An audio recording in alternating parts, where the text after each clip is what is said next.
Chapitre 26. Gridfer soufflait comme une forge. Galshan l'avait poussé comme jamais sur le chemin, au risque de déraper sur les plaques de glace.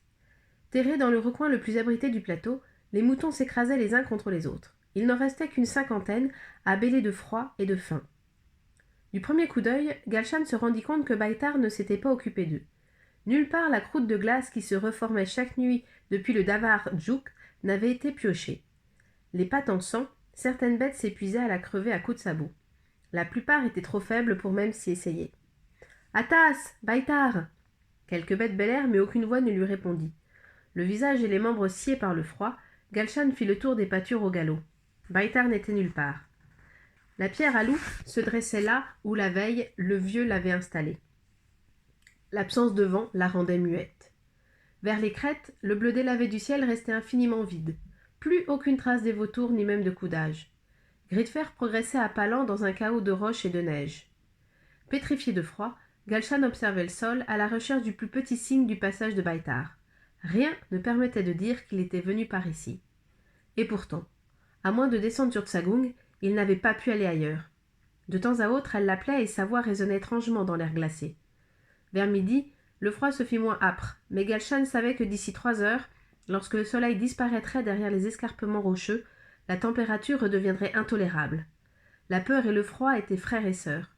Ils l'enveloppaient tous deux comme une seconde peau, présent à chaque instant, alourdissant chacun de ses gestes, engourdissant son esprit.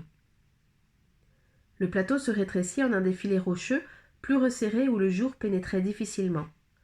Les oreilles couchées, Gridfer peinait sur les roches verglacées et renâclait à avancer. Galshan finit par descendre et le tenir par la bride. Un éboulis de roches et de glace bloquait le sentier. Elle attacha son cheval et continua seule. Jamais encore elle ne s'était aventurée aussi loin. La neige et le vent avaient effacé tous les repères, et la pente se faisait de plus en plus escarpée. Elle atteignit enfin un surplomb et observa les alentours. Au plus profond d'elle-même, la peur se noua comme une corde. Il n'y avait aucune trace de Baitar. Elle allait revenir sur ses pas, lorsque sur le sol, une petite masse sombre attira son attention. Elle s'approcha. C'était la blague à tabac de Baitar. Quelques mètres plus loin, un long filet de sang rougissait la glace. Galshan sentit son ventre se contracter, un infect goût de bile lui envahit la bouche. « Baitar !» lança-t-elle d'une voix blanche. « Baitar !» Le silence avait l'épaisseur de la boue. Les ombres glacées des roches s'allongeaient déjà. D'autres taches de sang avaient gelé sur les rochers. Sang d'homme ? Sang de loup ? Galshan suivit leur piste.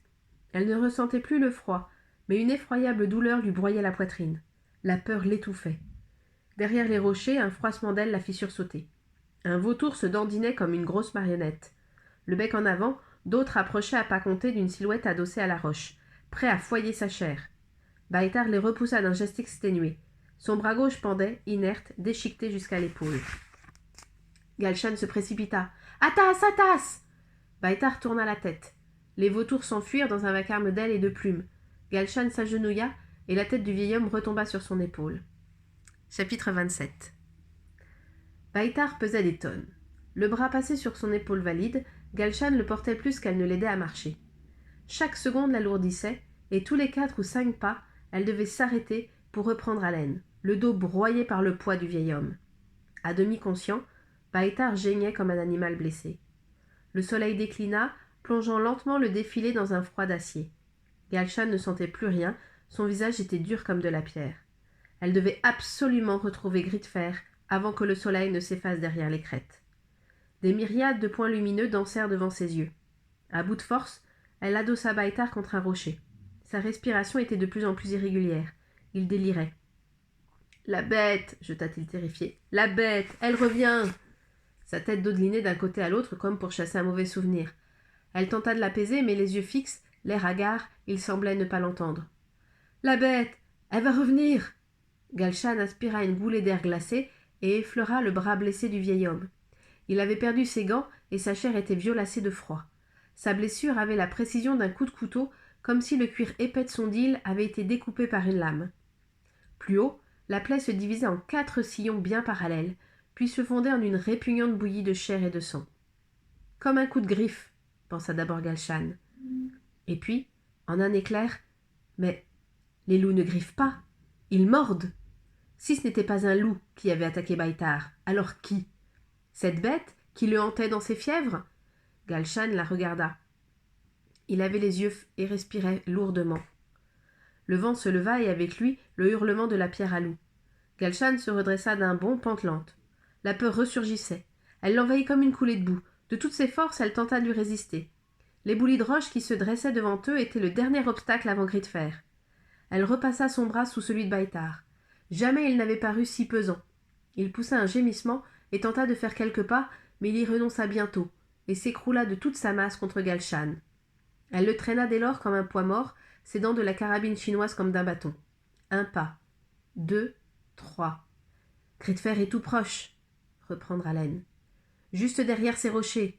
Un pas, 2. Dalla, encore un. Seigneur Coudage, aide-moi. Un insupportable miroitement devant les yeux. Aïkwaturu Aïbra devait pêcher aux touristes. Atteindre la pierre. La peur. Encore un pas.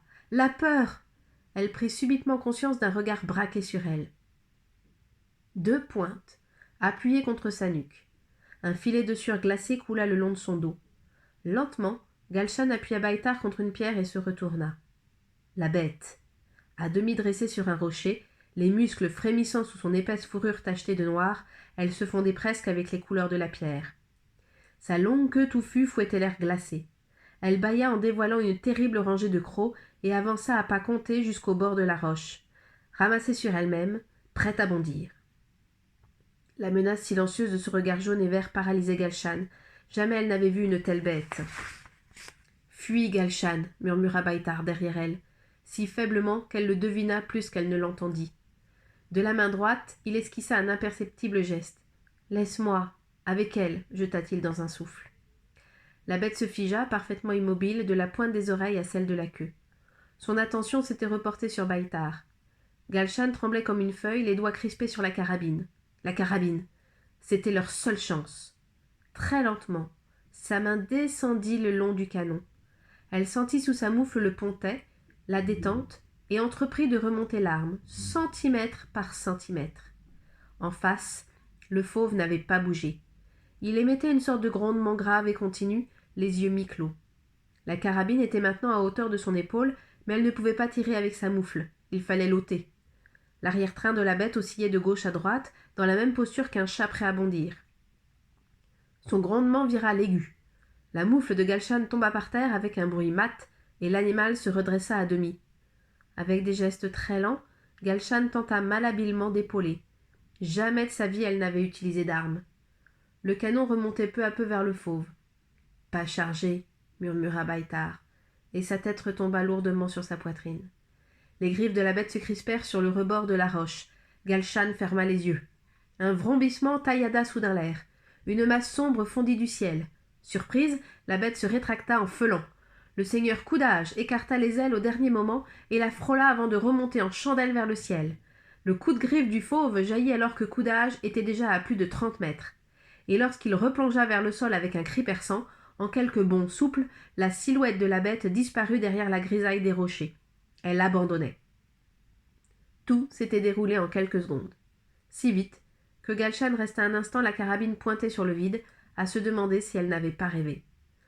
Lorsqu'elle abaissa enfin son arme, le ciel était vide, balayé de longues rafales qui faisaient hurler la pierre. Baïtar s'était évanoui.